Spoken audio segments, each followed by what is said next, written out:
Hi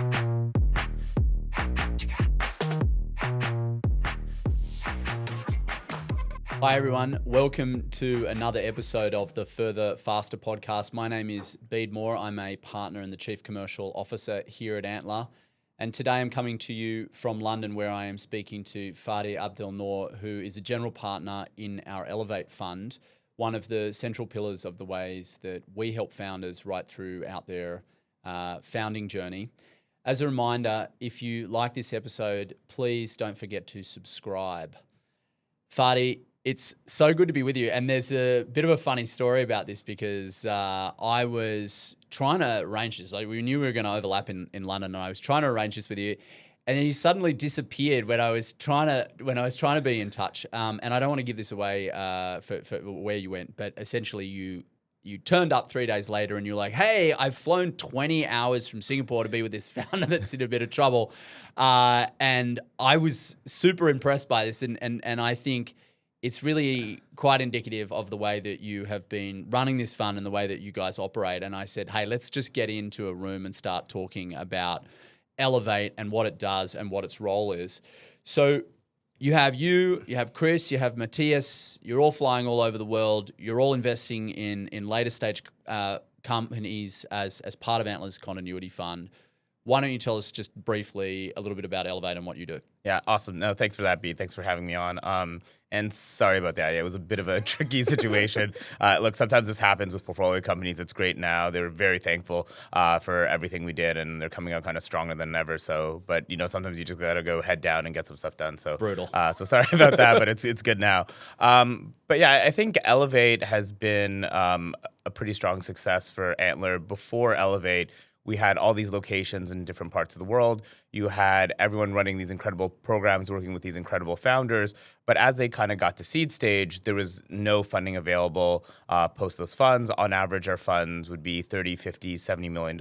And as you get to larger rounds, and especially in places like the US and the UK, and you have $25 million rounds, and a pro rata on that round can be $2.5 million, $3 million, there just wasn't enough capital in our funds to be able to support these founders. And then the needs of these businesses get a lot different as you get to kind of growth stage in terms of helping them hire, helping them scale globally, helping introductions to enterprise customers and growing with those enterprise customers. And so I think a lot of that didn't necessarily exist within Antler before Elevate came around, and people really thinking about these businesses in siloed natures and what was in their programs, which is, of course, doing an incredible job in these local markets. But I think Elevate also comes in and kind of takes a bit of a global view and sees what's happening across markets, helping founders that are in Singapore expand to the US with the nature of our global team. And so I think that's really what Elevate's done, bringing all this together in one piece. Yeah, that's a really interesting point that you make about essentially, firstly, enabling deeper funding for founders, which has obviously been exceptionally important, especially for all of our top portfolio companies. But bringing two additional things, which is one is the global mindset, and then two, a diversification in the sorts of skills that Antler is bringing to bear on its on the portfolio companies it works with, or that you specifically work with. But perhaps you can talk a little bit more about how you think about the distinction between, partners in the continuity fund and what they're doing vis-a-vis the early stage fund partners and what their role is. Yeah, I think what we've done at Antler generally is brought together all these incredible entrepreneurs. I mean, people like yourself build great businesses, but people have built businesses, exited to large companies, and they really know what it's like to be in there with the entrepreneurs from day zero, be in those trenches. But I think as these entrepreneurs kind of scale to 2 million, 5 million, 10 million of revenue, the challenges become a little bit different. And what the market sees and what the market looks for is a little bit different. So I've been an investor my entire life, generally just pushed paper around, never built anything. So I'm glad to find a place where that's actually useful. But generally speaking, I started my career with banking. I worked at Ontario Teachers, a large Canadian pension fund, doing late stage pre-IPO investments. I worked for Nasper's process leading fintech investing globally, everything from $1 million Series A all the way out to buyout stage. So the fact that I've done all these things, that I've invested globally, that I have partnerships with some of the largest growth investors in the world is very valuable for our companies, because I can leverage that network and the relationships that I had to help them raise additional capital as they get to that growth stage. And I can understand how these investors are looking at these businesses when they get to that stage. I've gone through IPOs. I've worked in a corporate development function and helped buy businesses. So I know how people on the other side of the table work as these businesses also come to exiting in those stages. And then we have Matthias on our team, who has strong early stage DNA from his time in Antler, who's part of the Nordics program. So he really understands what that means, but comes with very structured thinking from his time at McKinsey. And then we have Chris, who's just joined us in the Bay Area, so brings that strong DNA of understanding the technology ecosystem and one of the best technology ecosystem in the world, and has been an investor in businesses like Anthropic and Poolside, so some of the best, most successful stories in the Bay Area. And I think him understanding how these businesses have scaled to billions of revenue, have raised at valuations of the hundreds of billions, also is very valuable to our companies, especially these days. I mean, we were having a conversation with one of our top portfolio companies the other day that's looking to raise a very large round in the Bay Area, and they have some of the top investors in the world on their cap table. And we kind of went through their list, and between me, Matthias, Chris, Martel, we were able to kind of go through the hit list of who's who in the Valley and make introductions to these guys and hopefully lead them to a very successful fundraise. That sounds immensely valuable. And the thing that you haven't said, but I think is really there, is the fact that for anybody who's working with you, like, whether it's, some of my portfolio companies, you're an investor in some of my portfolio companies, they get that dual relationship where they've known me since they, in a lot of cases, since they actually started the company, right? So there is this kind of deeper relationship that gets built over the course with Antler as a firm, and then with multiple different people helping with different facets of the company, right?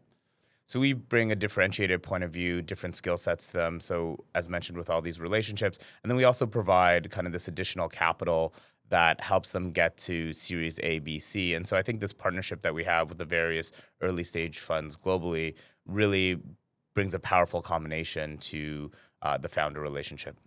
One thing that you didn't mention, you said, we were talking about like why build why build Elevate, and part of it is this diversification in skills, of it, very, very important.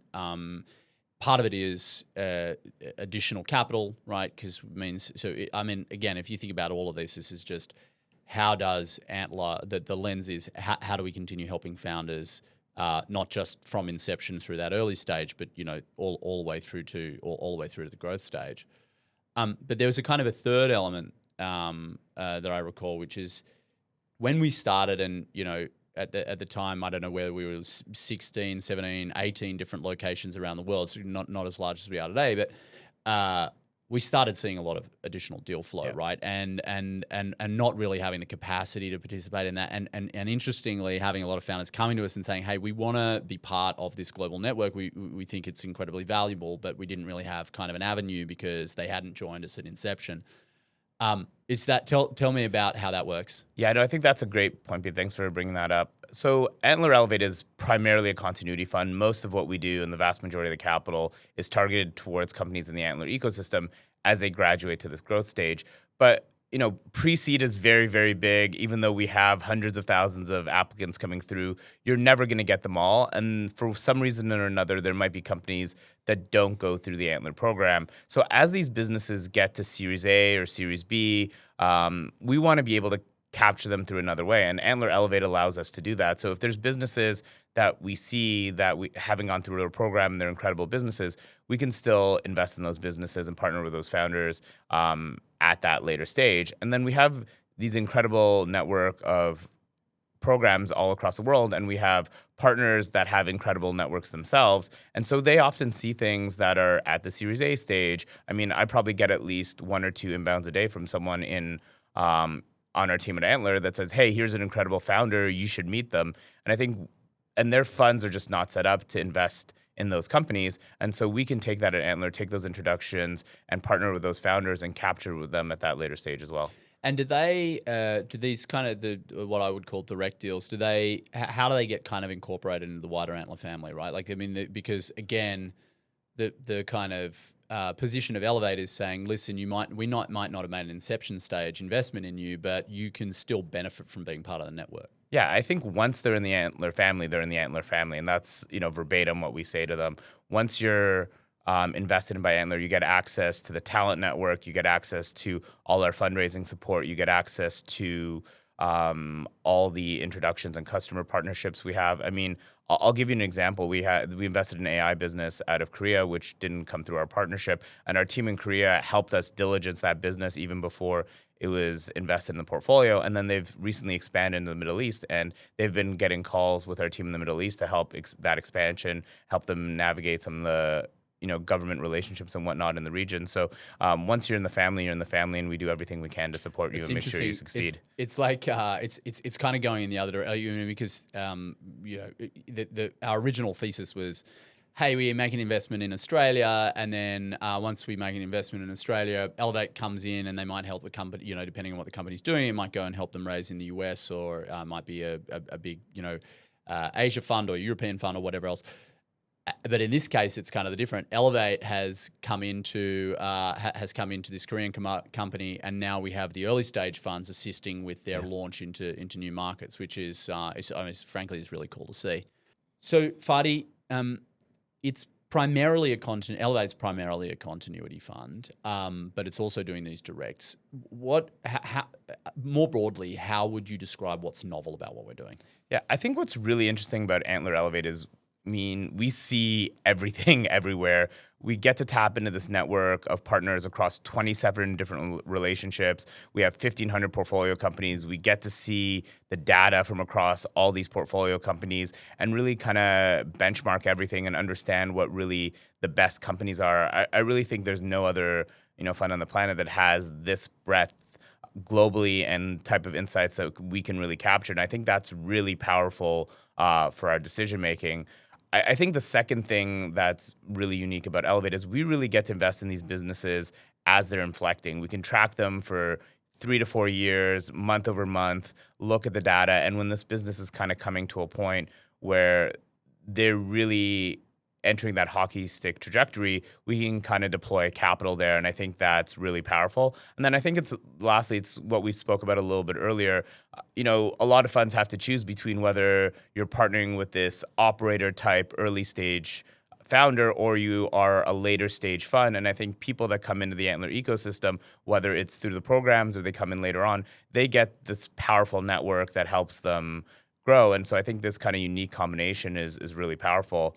I also think for our LPs, it's a pretty unique proposition, because if they want to invest at this later stage, they get a de-risked portfolio that's still quite large, captures a lot of the outliers, and know that we can leverage all these resources globally and invest in whatever sector makes the most sense, whatever geography makes the most sense, and create a really diversified portfolio full of very strong companies and maximize both the probability of getting an outlier, but also then leverage our relationships and our strengths to put a bunch of capital into the top companies coming out of this portfolio to maximize the return of those winners. You obviously deal with you have investments into companies from Australia and India and Southeast Asia and all over the world.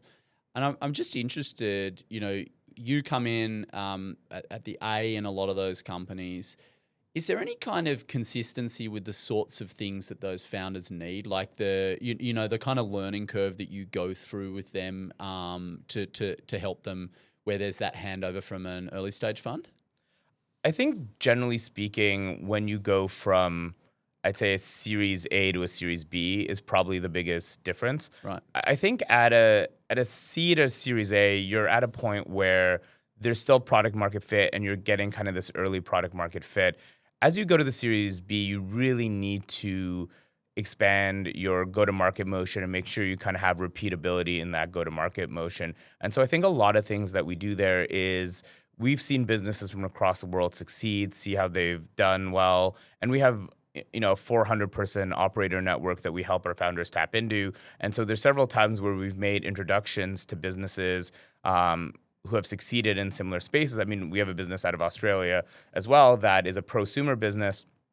And we looked at our operator network and found someone who'd built something very similar with a very strong go-to-market motion and helped introduce them to someone in growth at that business so they could learn how they did that. And so I think that inflection point around go-to-market is incredibly powerful and something that we can tap into because, again, we see so much and have such a wide breadth in terms of how companies doing similar things have succeeded in the past. Yeah, that's it's really interesting that like as you move through these phases, you kind of there are different things you need to learn. Like, do you find that typically once you first make an investment, you have like a much more kind of intensive relationship with the founder to try and to kind of get to that point to kind of help set the strategy? How do you build the relationship with the founder? You know, it's funny because we do a lot of that before we even make the investment. I mean, we had a company in our office in London yesterday where we haven't made an investment yet and they're kicking off a fundraise. And we talked to them about how they should be approaching this fundraise, how they should be positioning their deck, the size of the fundraise, how they should be communicating valuation, how they should be talking about round size. You know, should you start smaller and therefore if there's a lot of demand, you can go higher, or do you start higher and then adjust after the first few meetings? So these are the kind of things that we sit in rooms with them and discuss even before we're invested, and then kind of give them the confidence that they can say, hey, we really like what you're doing. Once you have a lead, we can put money in because, I mean, we haven't talked about this, but at Antler Elevate, we typically only invest when there's a third-party lead to avoid kind of conflicts of interest between us marking up investments from the early stage funds. But we can kind of give them that confidence that we're going to be there for your next round, and this is how you should approach it. This is what would resonate with us as later stage investors, so this is what we think we'll raise in the market. So we do a lot of that work even before we invest. And I think through that relationship, we kind of tease out things that's important to those founders, and every relationship is different. Some of them will call you when they need help, and some of them, just will go, keep their head down, and you'll call them and make sure everything's working out properly. But I think generally speaking, this access to capital, this help with hiring, this help with partnerships are consistent themes that we see across our portfolio. It's really actually quite an interesting theme, right? Because there's effectively a triangular relationship here. You've got a partner in a location, Australia, Southeast Asia, etc. You have an Elevate partner, and then you have the founders. And your point is that pretty typically you guys are building relationships well before Elevate participates. How does that kind of triangular relationship work between the three of you, and how do you get started? Because that feels really honestly a little bit like a superpower to me. Yeah, I mean, I wish I had a straightforward answer for you on this one, Bede. I think it really just depends on exactly the specific situation. I mean, there's situations where there's a very strong relationship between the early stage partner and that founder, and so we sit in the background and we kind of give advice, and we'll have that early stage partner be a conduit to the company, and they can kind of triage a little bit. They can sit on the board. I mean, there's an example of a business out of the Netherlands where we still have our partner from the Netherlands, RJ, sitting on that board, and he's kind of the conduit to the founder. We have certain instances where, for example, I've spent 6 years doing fintech investing, and so when they're fintech founders, a lot of times they want to spend more time with me, and so I'll kind of come in and I'll coach them, very, very early because I've just seen a lot in that space. And look, there's even sometimes where the relationship isn't that great because of whatever reason between the early stage partner and the founder, and so we can almost kind of come in and repair that a little bit. And what they need might be a little bit of a different skill set. And so I think really kind of looking at case by case, thinking about what the founder wants, what the founder needs, and using the right tool in our toolkit to make it work for the founders is really what we've done. I mean, really what you're saying is just it speaks to the kind of level of integration between the different funds, which is just essentially you are communicating within this triangle to work out what everybody thinks is in the best interest of the founder in order to support the company. 100%. Yeah, 100%. Been doing it for you don't look like it, but you've been doing this for a long time now, 15 years, I think. Other than the fact that you disappear for several days and do a 20-hour flight across the world, and that's obviously a grind, but I'm sure also when it's successful can be, incredibly satisfying. Like, what are the takeaways about doing this type of investing, and also of your tenure here at Antler? Like, what have you learned about helping portfolio companies and this role?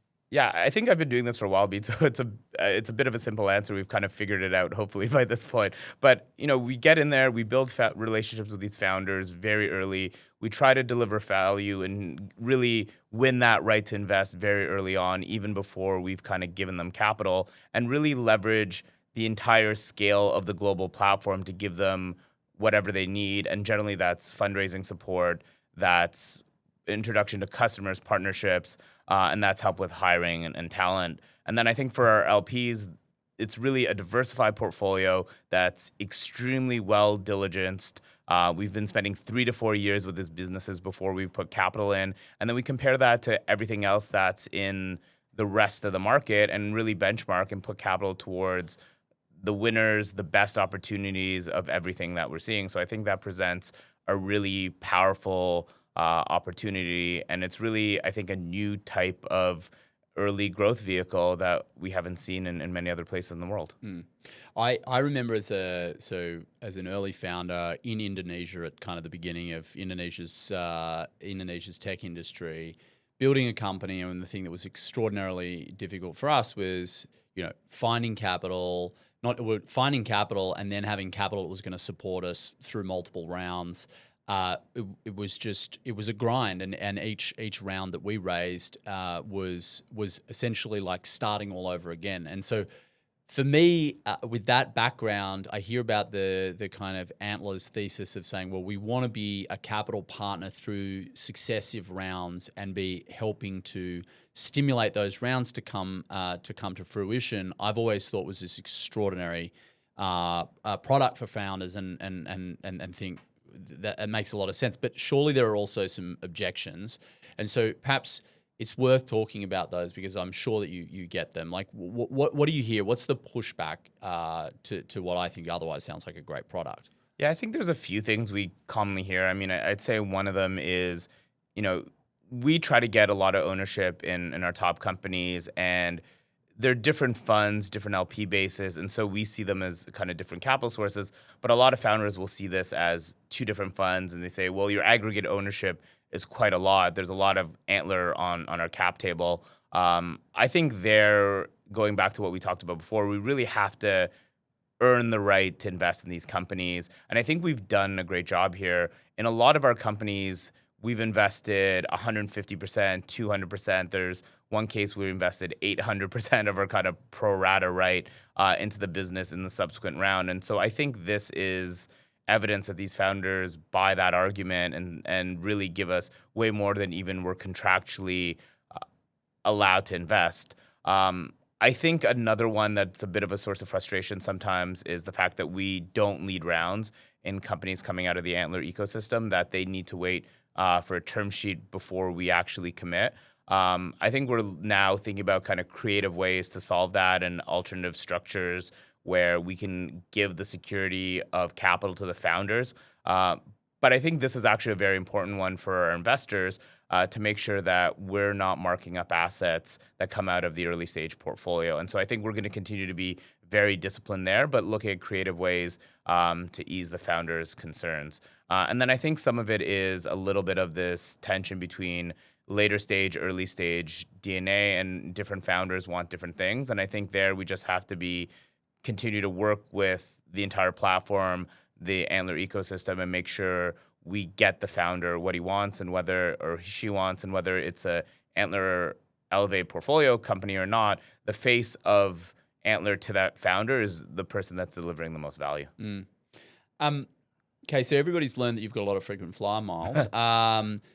But let's just talk quickly about what it looks like operationally helping some of these companies, right? Because I know and have personal experience, and my founders have personal experience of how great it is working with you. But like, put it in practice for us, perhaps. Yeah, so I think there's been a couple examples where I think we've delivered good value to these founders. I think these are things that I would argue a lot of funds should do anyway, but this is kind of how we operate, that we come in. So there's a company we have, Airlo, that people might be familiar with, which is the first unicorn to come out of the Antler ecosystem. And the founder there, I think, will say we've introduced them to every single one of his investors that came into that, including Etisalat, who led the Series B. My partner, Martel, who's on that board, has done interviews for the chief of staff, for the CFO role. And I think we've also helped him as he's navigated to other countries and expand and whatnot, because we have people on the ground in different offices. And so I think these are the things that we help with these founders. I mean, we have another business called Sona out of the UK here, where we made a bunch of introductions to growth stage investors, and he managed to complete entire fundraise process in 14 days through help with some of these introductions. We've introduced him to one of his largest customers, and we continue to do a lot of business development work for him as he expands to the US and make introductions to customers in the US. So I think it just kind of goes down to seeing what they need, getting in a room with them, and then operationalizing the entire Antler team to leverage our networks and relationships to help these founders. You know, for somebody who describes themselves as having pushed a lot of paper, that sounds like you're getting awfully operational with these guys. And I think it's really great. I mean, it's sending a few emails. Yeah, well, but it's lovely to have somebody kind of on your side, right? I mean, I think building a company, or at least in my experience, it can be an incredibly lonely experience. And you having kind of an advocate or somebody who is helping you and who is there reliably is extraordinarily powerful, even just in the kind of the psychological journey of building a company. It's been great talking to you today. I would love to finish briefly on how you think this strategy evolves, or like where does Antler go from here, and kind of expand or continue to help founders with Elevate and perhaps beyond. Yeah, I mean, I'll say just one thing maybe before I can do that. I think what you mentioned is actually pretty powerful and maybe something that's underestimated. I think one thing we also do well is just kind of be there for the founders. I mean, this anecdote that we talked about on the beginning of the show, this founder at the end of the day ended up solving the problem themselves and actually didn't need that help. But I think the fact that we were in the room with them, working through it, we worked through kind of actually legal documents that didn't ever need to be executed. I think they were just immensely grateful at how quickly we moved, and the fact that we were willing to do that at such breakneck pace. We were the first investor they called, right? And so I think just having kind of, I don't want to call it shoulder to cry on, but something like that, or that voice to bounce things off of, is incredibly powerful, and I think earns us the right to be able to continue and back these companies, and is something that founders will recite later on as something that they see immense value on, maybe even more than some of the tangible customer introductions and investor introductions that we've made. And the future, like more of the same, more frequent flyer miles? Yeah, probably more frequent flyer miles. I think what we've done with Antler Elevate has been very powerful, and so we're going to continue to do that. We're doing that with our second Antler Elevate fund, but we just want to be able to continue to partner with these founders in different ways. So I'm sure we will launch a growth vehicle to be able to fund these companies post Series D as they go into IPO. There's different ways we can partner with these founders, such as venture debt, such as revenue-based financing. So I think there's a lot of other ways to give capital to these founders in manners that they need and can be powerful for them. And so I think that's probably more the future of Antler, just different structures, different products to give value to both our LPs that have different risk appetites and to our founders who have different capital needs. Help founders to go further faster. Exactly. It's been really great having you here today. Thanks for making the time.